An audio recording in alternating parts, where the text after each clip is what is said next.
Hello guys, मैं आपकी दोस्त कंचन और आज हम एक्सप्लेन करने वाले हैं द अनहोली। कहानी की शुरुआत पास्ट को दिखाते हुए की जाती है। ये समय था 1845 का। यहाँ हम एक गांव को देखते हैं जहाँ कुछ कट्टर धार्मिक लोगों ने एक लड़की को पेट से बांध रखा था, जिसे बहुत ज़्यादा पेन हो रहा था। वो दर्द से करा रही थी। वो सबसे रिक्वेस्ट कर रही थी कि उसे छू दो और उसकी जान बख्श दो, लेकिन गाँव वालों को उस पर जरा भी तरस नहीं आता और वो उसे एक आयरन मार्क्स लगाकर जिंदा जला देते हैं, जिससे उसकी तड़प तड़प कर मौत हो जाती है। यही हम देखते हैं चर्च के प्रीस्ट को, जो एक डॉल लेकर खड़ा होता है जिससे उसकी आत्मा उस डॉल में कैद हो जाए। और इसी सस्पेंस के साथ मूवी प्रेजेंट में शिफ्ट होती है, जहां हम इंट्रोड्यूस होते हैं मूवी के मेन कैरेक्टर गैरी फेन से, जो कि एक पत्रकार थे जो बोस्टन में रहने वाले थे। एक्चुअल में गैरी फेन बहुत ज्यादा फेमस पत्रकार थे जो बड़ी बड़ी न्यूज कंपनी के लिए आर्टिकल लिखते थे, लेकिन वो कहते हैं ना कि लालच बुरी बला है, तो गैरी ने भी शोहरत पाने के लिए झूठी स्टोरियां लिख दी, जिससे उसे जॉब से भी निकाल दिया गया। और अब कोई भी उसकी बातों पर ट्रस्ट नहीं करता और वो नॉर्मल ही काम करता है, जिससे उसे थोड़े बहुत पैसे मिल जाते हैं, जिससे गैरी का गुजारा चल जाता है। आगे दिखाया जाता है कि गैरी को एक कॉल आता है जिस पर वो गैरी को बैंक फैली नाम के गांव में जाने को कहता है, जहां कुछ अजीब सी घटना हो रही थी, जहां गायों पर अजीब से निशान दिखने शुरू हो गए थे, जिससे गैरी उस गांव में चले जाता है, जहां वो एक किसान से मिलता है। किसान का कहना था कि उसकी गाय पर किसी ने ये निशान बना दिया है और उस किसान ने अपनी ही एक डरावनी स्टोरी बनाई थी। लेकिन गैरी जब निशान देखता है तो वो समझ जाता है कि ये तो म्यूजिक बैंड का एक सिंबल है, जो शायद तुम्हारे बेटे ने ही मस्ती मस्ती में बना दिया होगा। मतलब इसका साफ था कि ये स्टोरी तो झूठी निकली, जिसकी वजह से गैरी को अब कोई पैसे भी नहीं मिलेंगे। आगे दिखाया जाता है कि उस गांव का फादर वहां आता है, जो किसान से उसकी गाय को वहां से ले जाने को कहता है। गैरी वापस लौटने ही वाला था, लेकिन सामने एक पेड़ था जो उसे अट्रैक्ट कर रहा था। ऐसा लग रहा था कि कोई है जो उसे बुला रहा है। जब गैरी उस पेड़ के करीब जाकर देखता है तो उसे एक डॉल दिखती है जो अजीब तरह से चेन से बंधी थी और उस पे एक डेट भी लिखी थी। तो गैरी को एक आइडिया आता है और वो उस डॉल को तोड़कर उस पर एक स्टोरी बनाना चाहता है, जिससे उसे बहुत सारे पैसे मिलेंगे। लेकिन उसे क्या पता था कि उसकी ये गुड़िया आफत की पुड़िया निकलेगी, क्योंकि वो डॉल वही डॉल थी जिसे हमने मूवी की स्टार्टिंग में देखा था, जिसमें उस लड़की की आत्मा कैद थी। और अब गैरी वापस लौटता है और इस समय वो नशे में भी होता है। तभी उसके कार के सामने एक लड़की आ जाती है, जिसे बचाने के चक्कर में उसका एक्सीडेंट हो जाता है, पर लकीली दोनों बच जाते हैं। अब वो लड़की जंगल की तरफ चली जाती है, लेकिन गैरी उसका पीछा करके वहीं चले जाता है और उसे देखता है। वो लड़की उसी पेड़ के पास जाकर उससे बात कर रही थी। वो कह रही थी कि मेरी आत्मा अब तुम्हारी होगी। अब गैरी भी धीरे धीरे आगे बढ़ रहा होता है और धीरे से उस लड़की के करीब जाकर उसके कंधे में हाथ रखता है, जिससे वो बेहोश हो जाती है। आपको भी यही लगा होगा कि ये किसी की आत्मा है, पर एक्चुअल में वो एक इंसान यानी कि लड़की थी, वो कोई आत्मा नहीं थी।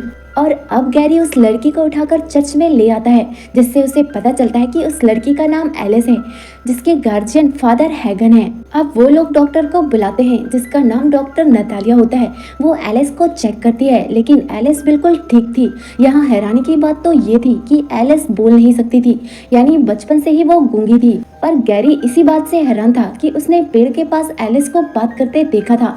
वो डॉक्टर नतालिया को यही बात कहता है, पर डॉक्टर नतालिया उसका बिल्कुल विश्वास नहीं करती। वो कहती है कि तुम उस समय नशे में थे और शुक्रिया करो भगवान का कि तुम जेल नहीं गए। अब क्योंकि उसकी गाड़ी खराब हो गई थी, तो गैरी को अपनी रात होटल में ही गुजारना पड़ता है। अब चर्च में संडे की प्रार्थना चल रही थी, वहीं गैरी भी मौजूद होता है, क्योंकि अब उसे कोई न्यूज चाहिए थी जिसके लिए वो काम करता है। वो उससे कॉल में कहता है कि मेरे पास एक कहानी है जिसमें एक गूंगी लड़की अचानक से बोलने लगी, जो यहाँ के चर्च से ही है। अब वो गैरी से उस स्टोरी को कंटिन्यू करने के लिए कहता है और प्रेयर के दौरान एलिस को कुछ आवाज आ रही थी, जिससे एलिस उस आवाज का पीछा करते हुए उसी सूखे पेड़ के पास पहुंच जाती है और एलिस के पीछे बाकी लोग भी वहीं आ जाते हैं। और एलिस इस बार सबके सामने बोलती है, जिससे एलिस को खुद इस पर यकीन नहीं हो रहा था। वहीं गैरी भी ये सब रिकॉर्ड कर रहा था। सभी को ये किसी मिरेकल जैसा ही लग रहा था। एलिस कहती है कि उसका हम सब के लिए एक मैसेज है। वो चाहती है कि कल हम सब यहाँ फिर से आए, और वो अपने आप को मैरी बता रही होती है, जिससे सभी शॉक्ड हो जाते हैं। क्योंकि वो एलिस को बचपन से देखते थे कि वो गूंगी है। और सबसे हैरानी की बात तो ये थी कि वो अपने आप को वर्जिन मैरी कह रही थी, जो कि जीसस की माँ थी। डॉक्टर नतालिया खुद हैरान थी, इसलिए वो एलिस को चेक करती है, जिससे उसे पता चलता है कि रियलिटी में एलिस ठीक हो गई है। वहीं दूसरी तरफ हम देखते हैं कि गैरी मोनिका को कॉल करता है, जिसके यहाँ वो पहले जॉब करता था। वो कहता है कि मेरे पास एक सच्ची स्टोरी है जो कि मिरेकल से भरी हुई है, पर मोनिका को उसकी बातों पर कोई इंटरेस्ट नहीं होता और वो फोन कट कर देती है। यहाँ गैरी को एक अपॉर्चुनिटी नजर आ रही थी। वो फिर से वही जिंदगी पा सकता था जिसमें दौलत शौहरत सब कुछ हो सकता है, इसलिए वो इस गांव को छोड़कर नहीं जाता। लेकिन गैरी को इसी रात एक बुरा सपना आता है, जिसमें वो देखता है कि पुराने घर के सामने एक झरना है, जिससे एक डरावनी आत्मा निकलकर उस पर अटैक करती है और अचानक से उसकी नींद खुल जाती है। अगली सुबह हम देखते हैं कि एलिस से बहुत सारे लोग मिलने आए हैं, लेकिन एलिस के अंकल पादरी हैगन उसे उस पेड़ के नीचे जाने के लिए मना कर रहे होते हैं। लेकिन एलिस कहती है कि हमें वहां जाना होगा। वहीं एक अपाहिज बच्चे को दिखाया जाता है जो चाहता है कि वो भी एलिस की तरह ठीक हो जाए। वहीं हम देखते हैं कि एलिस को उस पेड़ में एक औरत का चेहरा नजर आता है जो चमक रहा होता है। उससे बात करने के बाद एलिस उस लड़के को चलने को कहती है और अगले ही पल वो लड़का चलने लगता है। ये चमत्कार देखकर सभी को उस मैरी पर पक्का विश्वास हो जाता है। सभी को लगता है कि एलिस मदर मैरी से बात कर सकती है और ये खबर पूरी दुनिया में आग की तरह फैल जाती है। वहीं दूसरी तरफ हम देखते हैं कि चर्च में लगी मदर मैरी की मूर्ति से खून निकल रहा होता है। आगे दिखाया जाता है कि बोस्टन से मिस्टर गैल आते हैं, जो बताते हैं कि आज से कई साल पहले भी मैरी से मिलने के 3 केस हुए थे। वहीं लोगों का मानना है कि मैरी आज भी ऐसी जगहों में आती है जहां लाखों लोग जमा होते हैं। वहीं मिस्टर गैल कहते हैं कि हमें उस जगह की जांच करानी होगी, क्या ये जगह वाकई में असली है। और ये जांच का काम एक चर्च के फादर डियागो को सौंपा जाता है और अब डियागो की रिपोर्ट आ जाती है, जिसमें डियागो बताता है इस मिरेकल को होने के लिए 3 मैंडेटरी रीजन होना चाहिए। बीमारी ऐसी हो जिसका इलाज ना हो, नंबर 2 इलाज पूरा होना चाहिए और नंबर 3 साइंस के पास इसका कोई भी आंसर नहीं होना चाहिए और तभी इसे चमत्कार माना जाएगा। इसके बाद एलिस मीडिया वालों से बात करने आती है पर एलिस सिर्फ गैरी के सवालों का जवाब देती है। तब गैरी उससे क्वेश्चन करता है कि मैरी चाहती क्या है, तो एलिस कहती है कि हमारा भरोसा। अब आगे हम देखते हैं कि मिस्टर डियागो और मिस्टर गैल्स गैरी से मिलने आते हैं। यहाँ हम देखते हैं कि डियागो को ऐसी धार्मिक चीजों में कोई विश्वास नहीं होता है, लेकिन गैरी और मिस्टर गैल्स को इन सभी बातों पर पूरा भरोसा था। यहाँ डियागो और मिस्टर गैल्स गैरी से एलिस से बात करने की इजाजत मांगते हैं, पर गैरी कहता है कि वो तुम्हारी तरफ से उससे क्वेश्चन पूछेगा और वो किसी भी रिलीजन को प्रमोट नहीं करेगा और ये मिरेकल वाली बातें अगर झूठी निकली तो इसकी सारी जिम्मेदारी वो खुद पर ले लेगा। यहाँ मिस्टर गैल्स इस बात पर एग्री हो जाते हैं, लेकिन फादर हैगन को इन सब बातों पर शक था। उन्हें लग रहा था कि कुछ तो गलत हो रहा है और वो उसी पेड़ के पास जाते हैं जहां उन्हें वही टूटी हुई डॉल मिलती है, जिससे उनका शक विश्वास में बदल जाता है, क्योंकि वो जानते थे कि भगवान ऐसे ही किसी की मदद नहीं करते। यहाँ फादर हैगन डॉल को देख ही रहे थे, तभी वहां पर भयानक आत्मा आ जाती है। अब गैरी फादर हैगन से मिलने जाते हैं, जो अभी अभी एलिस का इंटरव्यू लिए होते हैं, जिससे हैगन बिल्कुल खुश नहीं थे। जहाँ गैरी उनसे वजह पूछते हैं, जिसके जवाब में हैगन कहते हैं जब जब भगवान ने अपना चेहरा दिखाया है तब तब राक्षसों ने भी अपना चेहरा दिखाने की पूरी कोशिश की है और जहाँ ईश्वर होगा वहाँ शैतान की मौजूदगी भी होगी। जिन लोगों ने चमत्कार को देखा था वो साल के खत्म होने तक मारे जा चुके हैं, जिससे फादर को एलिस की टेंशन होने लगती है। और यहाँ सभी को हम एक साथ देखते हैं जहाँ फादर को अचानक सांस भरने लगती है, जिस पर अब एलिस उनसे पूछती है क्या वो मैरी पर भरोसा करते हैं, जिस पर हैगन हाँ में जवाब देते हैं। अब एलिस उनके सीने में हाथ रखती है और अब वो बिल्कुल ठीक थे, जिससे सभी लोग हैरान हो जाते हैं। अब फादर हैगन का एक्सरे करवाया जाता है, जिससे उन्हें पता चलता है कि वाकई में उनका लंग कैंसर खत्म हो चुका है।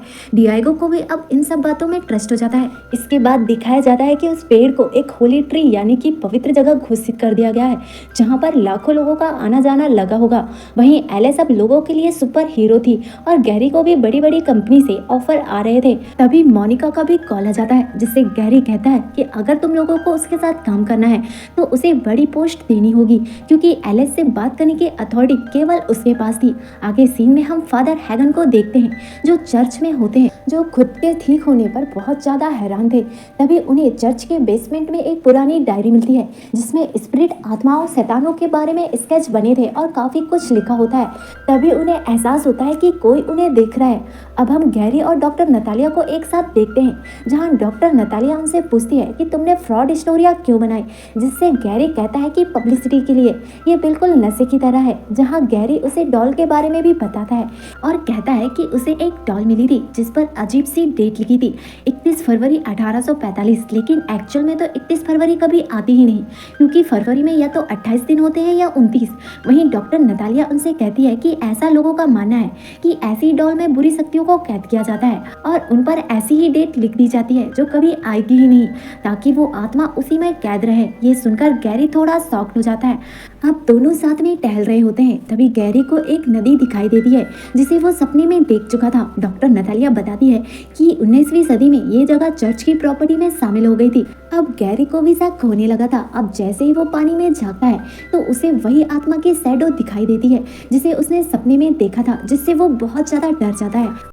अब गैरी फादर हैगन से मिलने जाता है, लेकिन उन्हें फांसी में लटका हुआ देखता है जिसे शैतान ने मार दिया था, क्योंकि डायरी की मदद से उनको उसकी सच्चाई पता चल गई थी। अब आगे हम देखते हैं कि मिस्टर गैल हार्ट अटैक नाम देखकर इस बात को छिपाना चाहते थे ताकि चर्च का नाम बदनाम न हो। इस हादसे के बाद एलिस भी बहुत ज्यादा दुखी थी, लेकिन वो गैरी को इंटरव्यू देते हुए कहती है कि मैरी का काम कंटिन्यू चलना चाहिए और वो बिल्कुल नहीं रुकना चाहिए। गैरी उससे पूछता है ये काम शैतान का भी तो हो सकता है, जिससे एलिस कहती है कि ऐसा हो ही नहीं सकता जब तक मदर मैरी हमारे साथ है और वो ऐसा होने नहीं देंगी। मैरी पर शक मत करो, उन पर विश्वास रखो। तभी एलिस के कानों में आवाज आती है और एलिस कहती है कि मैरी उससे बात कर रही है। वो कहती है ये शक विश्वास को कमजोर करता है। अब गैरी को भी कुछ अजीब लग रहा था, इसलिए गैरी इंटरव्यू वाले वीडियो को स्लो मोशन में देखता है, जिसे वहाँ उसे वही परछाई दिखती है जिसे वो कई दिनों से डरा रही थी। वो डॉक्टर नतालिया को सब कुछ बता देता है और चर्च के रिकॉर्ड को देखना चाहता है, जिसके बाद वो बेसमेंट में जाता है जहाँ उसे वही पुरानी डायरी मिलती है जो फादर हैगन को मिली थी, जिसमें मैरी एलेनोर की पूरी कहानी थी, जिसमें लिखा था कि वो ब्लैक मैजिक करती थी और शैतानों की पूजा भी, जो बीमार लोगों को ठीक करके उनका भरोसा जीत रही थी, ताकि वो सभी की आत्मा को शैतान को समर्पित कर दे। और जो भी ये सीक्रेट जान जाता था वो उसे मार देती थी, जो शैतानों से जुड़ी थी। बाद में धार्मिक लोगों ने उसे मारने का प्लान किया और उसकी आत्मा को डॉल में कैद कर दिया, और यही सीन को मूवी के स्टार्टिंग में दिखाया गया था, लेकिन गैरी ने उस डॉल को तोड़ दिया था, जिससे गैरी की आत्मा आजाद हो गई थी और अब वो लोगों को धोखा देकर खुद को वर्जिन मैरी बता रही है। इस सच्चाई को जानने के बाद गैरी और डॉक्टर नतालिया पर भी वो आत्मा अटैक करती है, पर वो किसी तरह से बच जाते हैं। दोनों एलिस से मिलने जाते हैं ताकि वो उसे सच बता सके। रास्ते में गैरी को मोनिका का कॉल आता है, जो उसे हाई पोजीशन देने के लिए तैयार है, लेकिन वो उससे कहता है कि मैरी की कहानी झूठी थी और अब वो ये सब खत्म करना चाहता है। लेकिन मोनिका कहती है कि तुम्हारे लिए ये गुड अपॉर्चुनिटी है, जितना मैं तुम्हें जानती हूँ कि तुम स्टोरी के लिए अपनी आत्मा तक बेच दोगे। जिस पर गैरी कहता है कि इस बार नहीं। रियलिटी ये थी कि जितने भी लोग मैरी पर भरोसा करेंगे, उसके सामने झुकेंगे, उसकी आत्मा उतनी ही पावरफुल होती जाएगी। वहीं दोनों अलग अलग जाते हैं। नतालिया एलिस के पास जाती है, वहीं गैरी मिस्टर गैल और डियागो के पास जाते हैं, जहाँ जाकर गैरी उन्हें पूरी सच्चाई बता देता है। लेकिन गैल कहता है कि ये सब जानता है, लेकिन एलिस की कहानी तो सच है और उसने जस रखने को कहा था, इसलिए शहर के सभी लोग उस पेड़ के सामने गए हैं ताकि मैरी उनकी आत्मा को पवित्र कर दे। लेकिन गैरी ऐसा कहता है कि ऐसा नहीं होना चाहिए, क्योंकि वो सबकी आत्मा को शैतान को सौंप देगी।